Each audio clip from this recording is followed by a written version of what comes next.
Hello, hello, hello. I'm making a video for Andrew Weaver.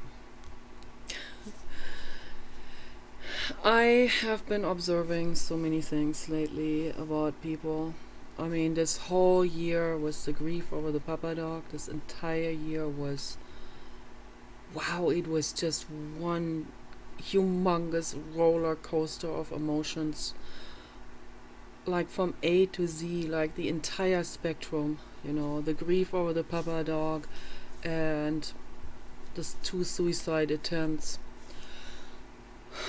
Then the Muslims attacking me in the chat room. I had to block, like, I don't know, I probably blocked 100 people. They attacked me, they viciously attacked me with any way they could, psychological torture and and extreme harassment, sexual harassment, like threats, death threats. They told me they'll cut my head off. I mean, it just went on and on and on. I think that was January 2020. So, okay, and then that was before, or yeah, I think that was before my first attempt. And that this also may have pushed me towards that. It could have definitely. So, but I stood my ground anyway in the chat room. I stand my ground because I'm an activist, even if I'm hurting really deeply inside, and even if my tears are running down. But when they attacked me, I didn't have tears. I didn't even have anger. I was just in a state of shock and just in such. I was so deeply hurt over the coldness and the callousness and the viciousness and the violence of these people that I didn't even express an emotion in that moment. All I did was I stood my ground. I didn't know how to coach them in any way at all because I was hurting so much. I didn't know how to deflect them. I didn't know how to give them anything or show any kind of understanding. I had absolutely no understanding in that moment for these people. And I also blocked a lot of those on Facebook, of course, and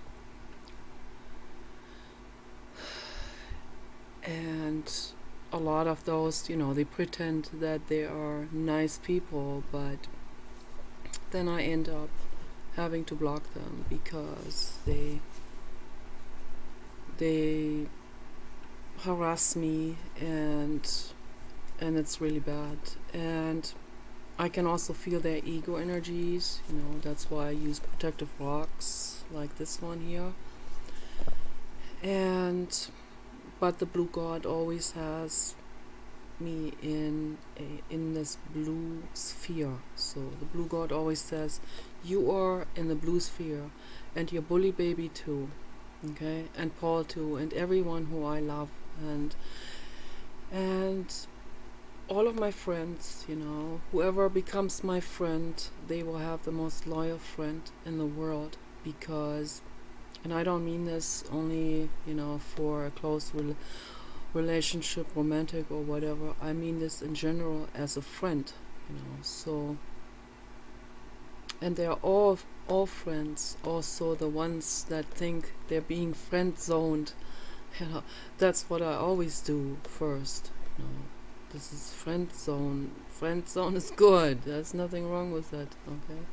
So I made a video about this before. So that's good. If you're my friend, you're safe with me. And I would never hurt anyone. And I'm not sadistic. And I would never play sadistic games with anyone. But other people do with me, and they do this out of ignorance and out of they're deeply hurt. They're psychologically damaged. The Muslim people. There are many of them. I would say, you know, well, I'm gonna quote Sam Vaknin, who is from that area. He said, "Those are nations of psychopaths." Okay. I'm using his words, not my own, and he knows because he is from that area. He's seen these people, and I've talked to them. I talk to many of them. I give them the benefit of the doubt. I make friends with everyone who looks fairly friendly. So I don't make friends with those that have Arabic language already, or Arabic letters. I don't make friends with those because I already know that they are like hardcore Muslim, and they probably don't even speak English very well. So how can I even communicate with them? It's impossible. So, but everyone and there's there's a flood of people coming at me, men on Facebook, that are coming at me and want to be my friend. And so the ones that have fairly humble facial expression, I accept as friend. And then my photo will be on their profile, and then more of those friends of theirs from the Middle East will see that, and they all go, "Oh, nice. A big fat white woman from the West. Let me see what I can tickle out of her." So, but yeah, most of them don't like dogs, and for me that's already like a complete red flag. Yeah. So it is a total taboo for me. So I can never ever be hanging out with anyone, neither as friends or romantically, if they don't like dogs. So for me, liking dogs, that is a must to be my friend, absolutely. And they must love dogs. And they don't have to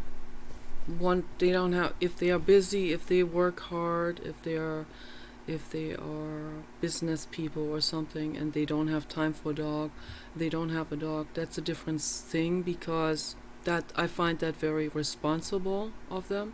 I find people very responsible who are busy, who work, who don't have animals, because that's a huge responsibility to have an animal. And it's better that when they make that decision to not to have an animal and to have to look after an animal when they're very, very busy. So I respect that very much.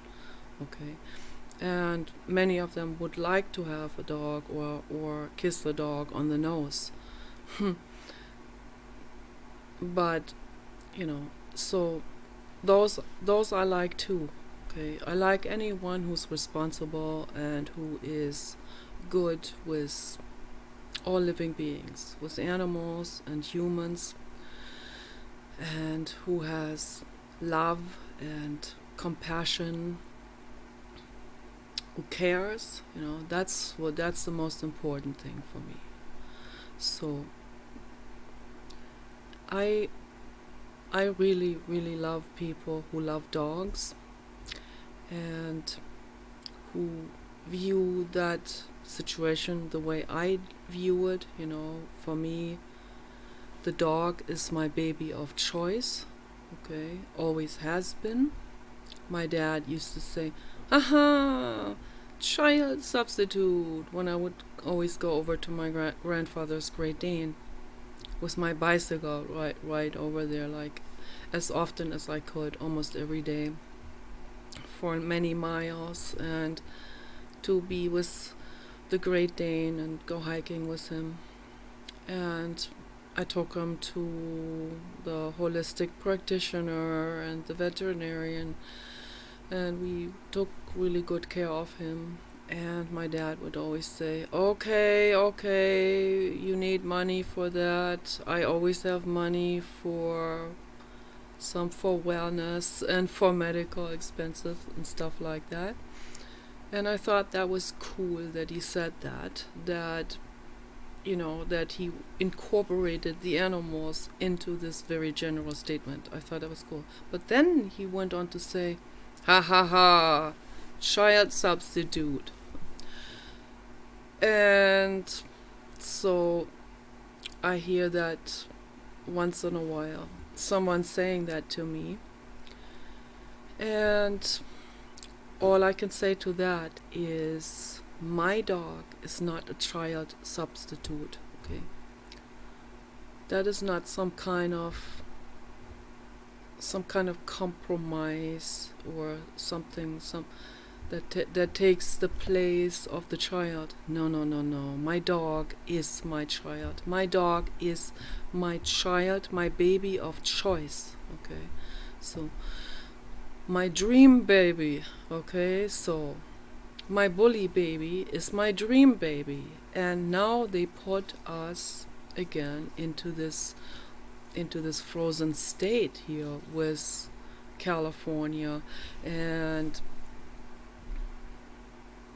it's gonna be really difficult. I don't know how we're gonna do this, so I don't know how. We need to figure out a loophole or something so that we can go over there and get them to give us the dog. So I don't know how we're gonna do this, but the infinite cosmos paves us the way. Okay, so I have total faith into that. I have total faith into the infinite cosmos.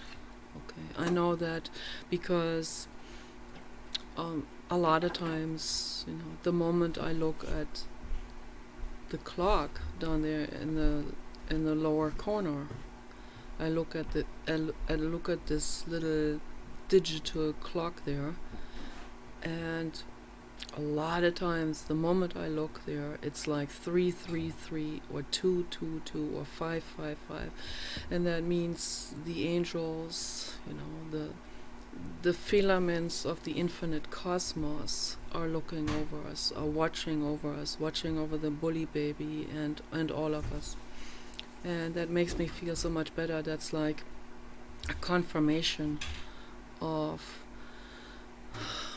faith and hope, and real, more than hope. I don't like the word hope. Like a knowing, a confidence into the future that things are going to be well, that things are going to work out, even with this Biden situation right now. I mean, the situation is, I've never seen anything like this, and I didn't know that something like this could ever possibly happen, but it is happening now, and I, sorry to say it, but I blame Barack Obama for this, because he brought in a whole freaking lot of Muslims, and they let these people get jobs at the police department. One guy from Somalia, a Muslim man, shot a woman who called for help. Shot her dead because he himself was involved in that crime that she reported. I talked about this before, and a whole bunch of other things, like these old ladies that help the Black Lives Matter people. They invited one guy over to their house, cooked for him. What did he do? He rapes them and murders them. Amazing. For helping them, for helping him. These people are psychopaths, and they are very, very, very, very dangerous and very damaged. Very damaged people, okay? Damaged people, neurotic people, very sick people, very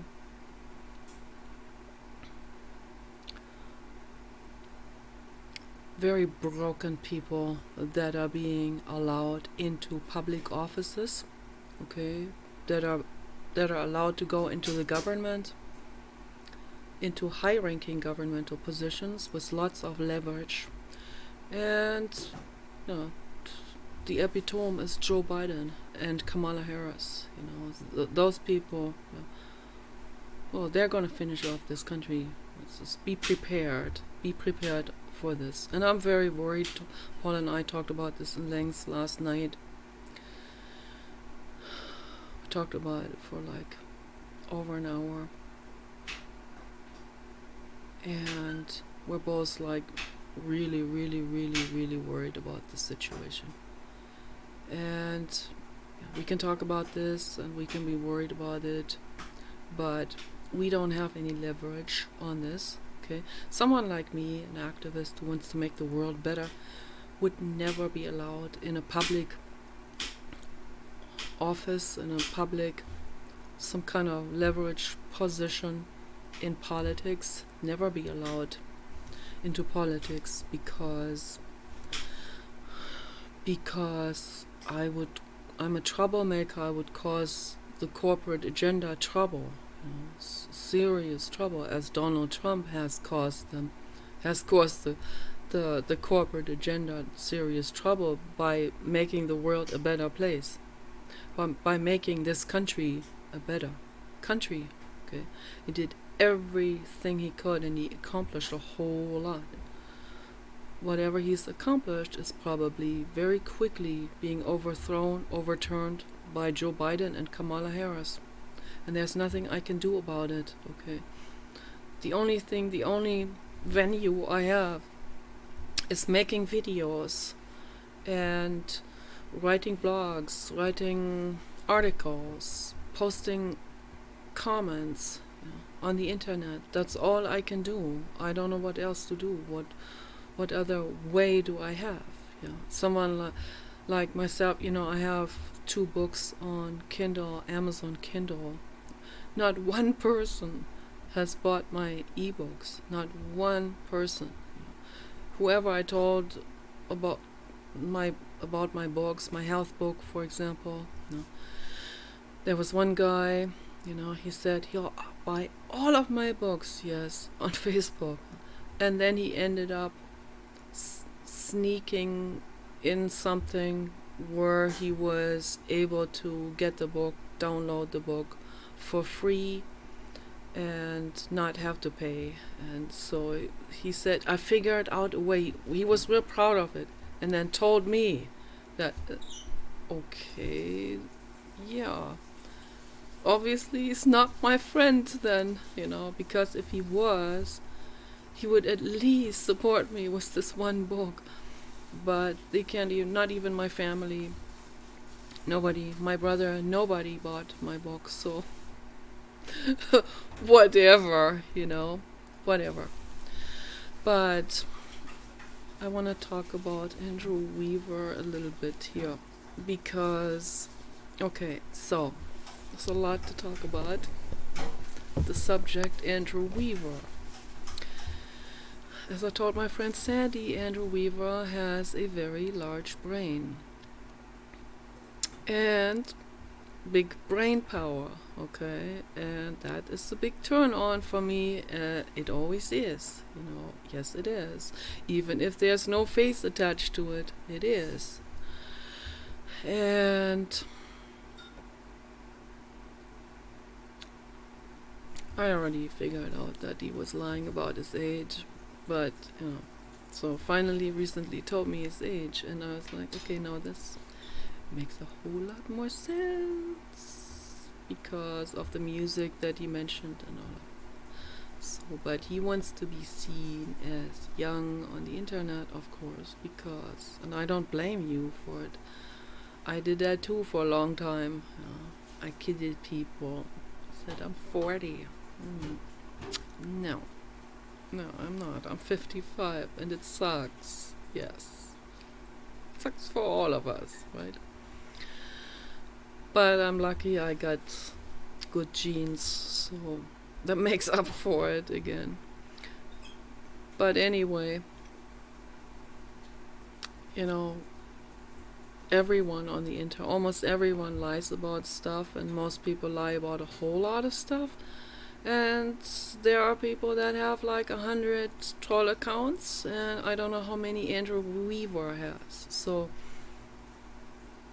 The reason why I use that name Andrew Weaver is because a guy named Andrew Weaver came to my other Facebook, Nicola Redwood. Okay, that was connected to my other Google account, so that's why I had that name. And I had to switch because I had a lot of trouble with my camera. I think the hackers got into it, so that's why I had to switch back to Nikki Loves Dogs, and that's connected to Nicola Dandelion on Facebook. So, but anyway, I brought my friends with me, and so anyway, Andrew Weaver came to my Nicola Redwood Facebook, and I have hundreds and hundreds of messages from people there, and they all ask the same question. So how is your family doing? And Andrew Weaver asked, the first question was, what's the matter with you? So I thought, and then he said something very, very, very Aryan Nation and right wing, and I'm not going into that extreme, okay? That's not my philosophy, okay, to go into something like this. I am against hate groups of any form. It doesn't matter what skin color they are. And I had to justify myself to him. And then he said something like, fair enough. And a while later he said, so how's your family doing? And when I read that, I thought, oh, he's just another one of those. This is probably a fake photo, and he's just another scam artist. So that's why I left it alone. But then, like, I don't know, months later or so, after talking to the other Andrew Weaver troll accounts, which I think are his accounts, that's just my intuition, my psychic ability telling me, but I don't know for sure, so I have no idea. You know, I'm being trolled all the time. I'm being tricked and laughed about all the time. You know, Andrew Weaver is laughing about me, and there are many other people that do the same thing, and yeah, so that's just. It's a game, you know, and I don't blame you. You're bored. You have nothing else to do other than to out-trick someone. Nah. So, haha, gotcha. You fell for it. So, yeah, but that's okay. No, I don't. I'm not worried about it. I don't troll anyone. I have several accounts. I have dormant YouTube channels that are still out there, and I leave it because sometimes I go back and I look at them like I look at family photos. So, and it's nice to have these, and also nice to see my own personal development, my own healing journey, you know, that I'm taking throughout the years, that I have basically documented with all of those videos that I have made over the years, with Kenny back then and 2010, and even Samantha, but I think that account I had deleted, which I should not have done. I would love to see Samantha videos again, when we first came to that town where we bought the first house, and all this development, you know, this enormous journey of growing and healing and learning. Learning is like the key. For me, learning is a key element in healing your mental health, you know, in healing from mental illness. And Andrew Weaver has mental illness. I don't blame him. I would never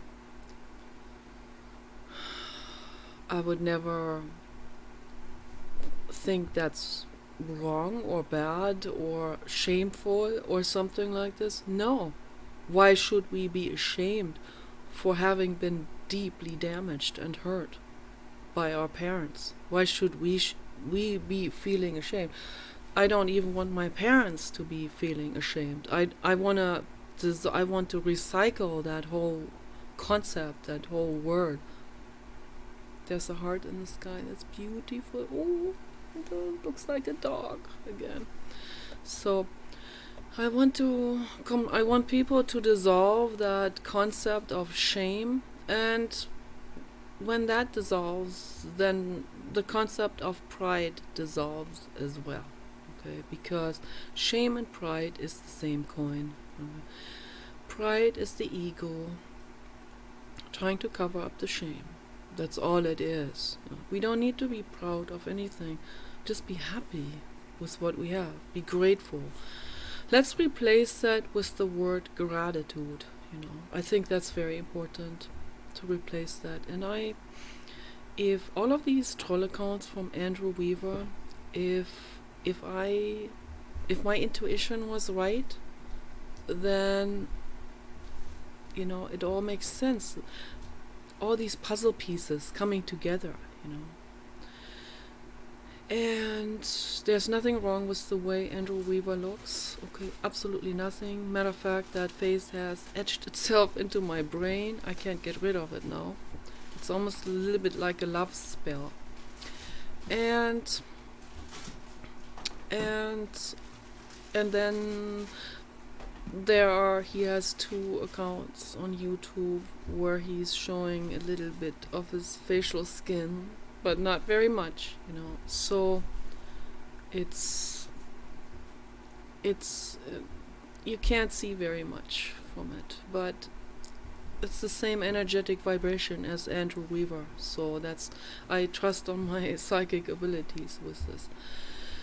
And I'm not trying to expose you, and I'm certainly not going to expose you to that account that you don't want people to know about who is behind that, and what he does, and which videos he secretly watches.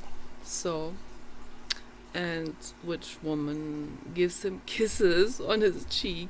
So I'm not going to expose that. So because I'm a decent person, and when someone tells me they are in total resistance against this, and they don't want this, and they don't want the public shame that could come with this and all of this, or maybe they don't want the trophy wives to know about this, I respect it. I totally respect it. That's why I said I'm for open relationships, because I don't put anyone into a cage. You can do whatever you want, and I would never hate you for that. I would never troll you for that. Even though I am territorial and I have jealousy issues, I would never put anyone into a cage or retaliate against someone with some sneaky little psychologically sadistic acts, on the internet. If something I do that comes across as psychologically sadistic, which one of the troll accounts has accused me of,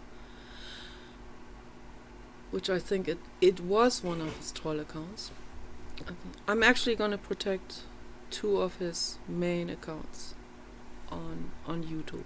So if you are him, you know. So you know which ones I'm talking about. So, but Andrew Weaver, and this is so funny.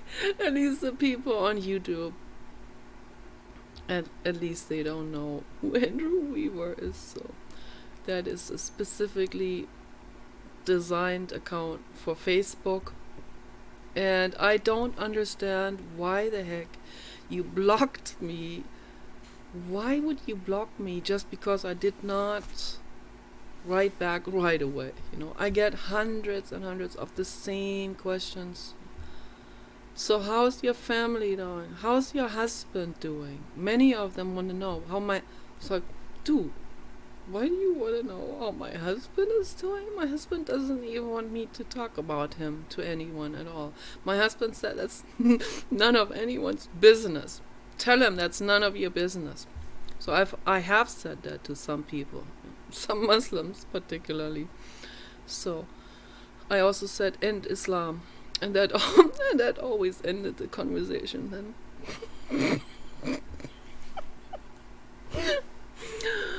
But anyway, and I'm not gonna be afraid of the Muslim administration that's coming up now. I'm not gonna be afraid. I'm not gonna let them push me into being silenced. I will practice my freedom of speech as long as I have it. As long as it's still standing, is this constitutional right that we have is still standing. Once it has fallen completely, then we're gonna have to figure something else out. We're gonna have to. Well, right now, this censorship of Donald Trump is just heartbreaking. It's just so. I mean, it's beyond words. So, but I'm glad that Donald Trump's son. I don't like either one of the sons, so I don't like him. But at least, I think they're trying harder now. And one of the sons asked Elon Musk to create his own social media website. And I have tweeted to Elon Musk many times and asked him to create his own social media website. I already saw all of this. I was already very disappointed with the social media websites that we have right now. They have banned Alex Jones already. Facebook has done something really ridiculous against Donald Trump a while back, and accused him of having a swastika or something that wasn't even a swastika. They just made that up, the whole thing. It's just they take this Sheryl Sandberg who runs Facebook, she's just that's the ultimate corporate person. Total, like 100% raw profit maximization and like nothing else, and the heck with anything else. So all of this makes me very angry, and I will talk about it. That's why last night I wanted to talk to one of the troll accounts from Andrew Weaver, and we can do that tonight, maybe. I want to talk to you about the infinite cosmos. I really love talking to you about this. But there was a whole gang of Black Lives Matter people, and they were coming at me, and they were doing the anti-Trump thing, and I feel very, very, very loyal to Donald Trump, and I feel very strongly that I have to stand up for Donald Trump, and not in a way of struggling where I'm gonna get so angry or something, like what Pico was talking about. No, but I have to set the record straight. I have to say the facts. I say the facts. I told PTR, he's always complaining he doesn't have the money, and he always, they have this unempowerment thing going. And I set the record straight. I say, it was Nancy Pelosi that prevented that $2,000 stimulus check. But he doesn't understand it, because he listens to the main news sources, CNN and all of those that will completely omit any of these any of these facts, and they will twist the information, and they'll make it look like it's all Donald Trump's fault. So, because they're all working for the corporate agenda, but these kids don't understand that. And I think those are very young. They're like, I don't know if they might even be under 18, but I think they're like 25 or something. So they don't understand. When I was 26, I was campaigning for Ross Perot in LA, which was idiotic, because my best friend Lawrence was because he was 20 years older than me, and I looked up to him, and we were going to the same school, and he was so taken up by Ross Perot, and so he gave me a sticker for my bicycle, and I was like, yay, right on, because, when you're 26, you don't know what you're doing. You don't know anything about it. I wasn't even interested in politics at all at that time. So I was always an activist for the animals, but I was not interested in politics, it was too boring for me. And then George W. Bush got elected. And we all thought, my dad's always said, well, the next president is going to be Al Gore. That's just common sense. It's just logic. And I was like, yeah, of course. He cares about the environment. He's going to help. He's going to get electric vehicles. It's awesome. He's going to help Elon Musk. And no, George W. Bush got elected. And because of voter fraud, because of a whole bunch of corruption again, just like now with Biden. But Biden, that's the epitome of voter fraud and corruption. This is unmatched by anything in history. So, but I was very shocked when George W. Bush was elected, and I actually cried. And Paul and I were already together at that time in LA, and I said to Paul, okay, I'm gonna have to study U.S. politics now, because this doesn't make any sense. And then I just tried to find as much information as I could, like between the lines. I also watched Deutsche Welle, which is a German TV station, international. They have these programs in German and in English. I watched all of them, and the kind of information that came out of that, information that was censored in the United States at that time, but not censored in Germany. So today, Germany is the right hand of the corporate agenda here, and the right hand of the Muslim agenda now. So forget about anything that is being broadcast by German news channels. So this has completely changed. But I learned a lot over the years about US politics. I learned a whole lot. And it's very interesting because it also ties in with psychology. And I didn't know that politics actually ties in with psychology in such a close range. So, because it ties in with social psychology. And I learned that the corporate agenda, they use market psychologists to use peer pressure tactics. They use people's fears. They use their pre-existing fears already, fear of the devil, or fear of abortion, or whatever it is, whatever demographic they're aiming at, their unempowerment thing that's running through this one particular unempowerment demographic. You know what I mean, which one I mean with this. So the ones that end up in prison, the ones that fall into the cluster B personality disorder group. And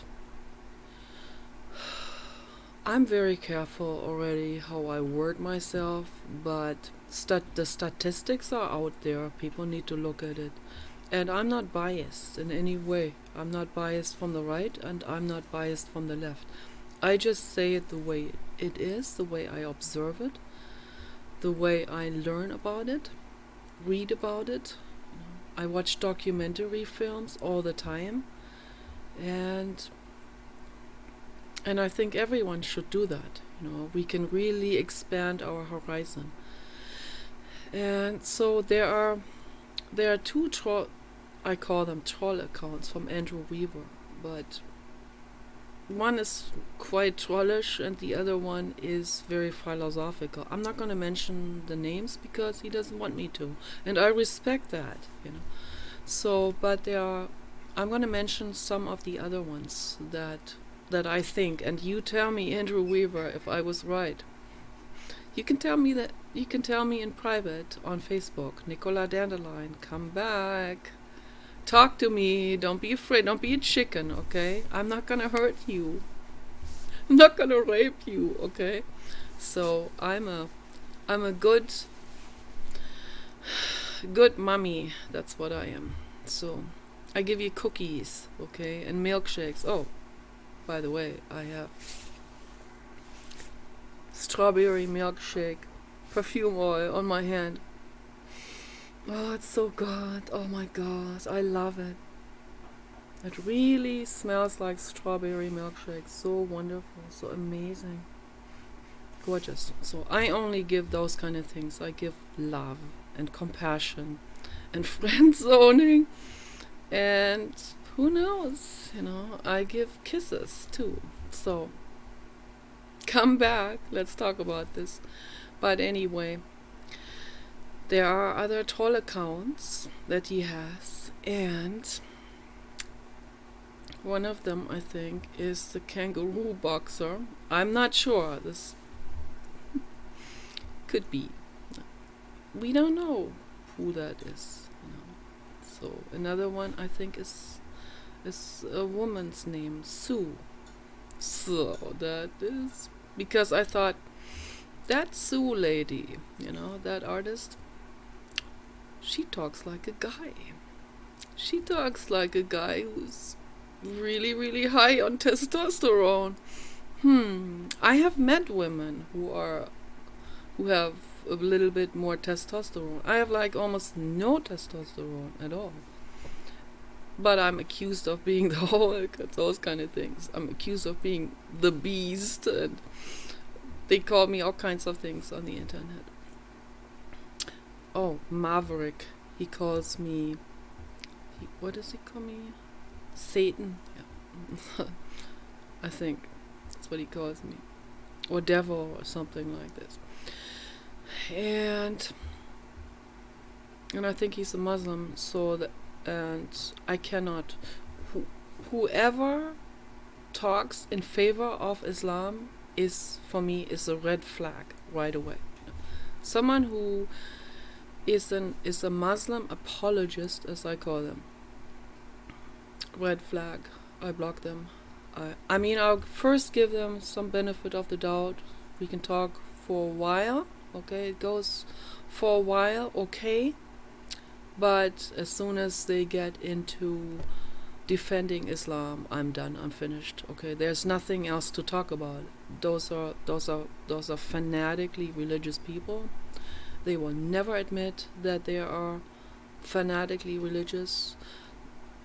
No religious person will admit to someone else that they are fanatically religious. They'll all say, it doesn't matter how fundamentalist those people are. There's a guy named Aaron. He's like massively fundamentalist.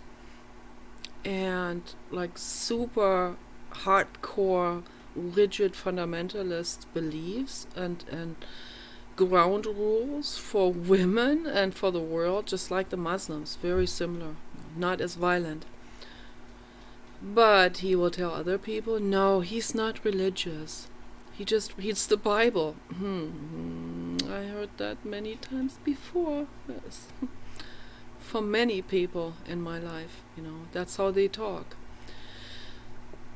So all of this for me is very interesting to study in terms of psychology. This is, for me, this is so super interesting what's going on the internet, and I see a very, very pleasant development in the chat room altogether.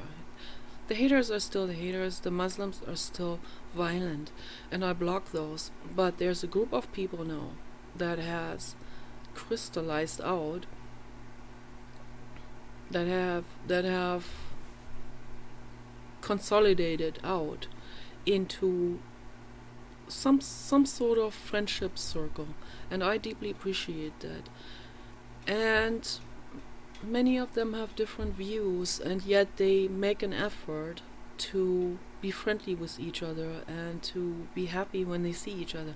And to me, this is so amazing and so wonderful, because for a long time I thought, what am I doing? Why am I talking to any of these people? It's like thirsty men and Muslims. So it's like there's nothing to talk about. It's like it's always the same thing, and so I always felt like for a very long time I felt like there was nothing really coming out of it in terms of an intellectually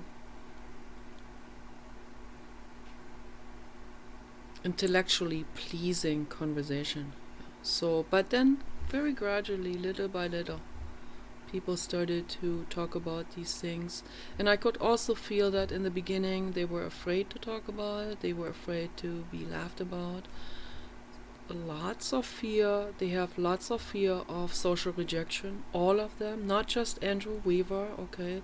Andrew Weaver is just one person, just like the other. All these other people that are afraid to come out of that comfort zone, and if that's the same person as the one I'm thinking of, then he has really, and it was very difficult for him in the beginning to come out of that comfort zone.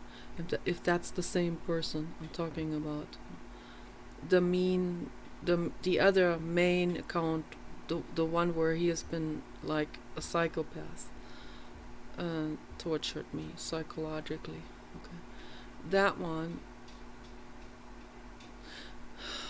And feels like he studied me and he's known where my vulnerability is, and then he hits me right into the wound. And that's not cool to do that. That's not cool at all. That's very coward, and that's very disconnected. So, but that's where he was at that time, and he admitted that. He said he was a dick. So, and yeah. And so, if that is also Andrew Weaver, I don't know, I think that is Andrew Weaver. But if that is him, then he has undergone quite a transformation mentally. Yeah. And I helped you with that. I take some credit for it. Yes, I do. Okay, I have to pat myself on the shoulder sometimes. I have to look in the mirror sometimes and say, Nicola, yes, that's awesome. You have learned a lot. You've come along with your psychological knowledge. You could potentially be helping people. You could be a better therapist than any other therapist that's out there in the whole world, or at least be among the top therapists in the world. I could be, definitely. And that's why I want to develop therapy help centers, and I want to help all people to take that journey within themselves like I have done in my life. So, you guys take care. Bye-bye. Kisses.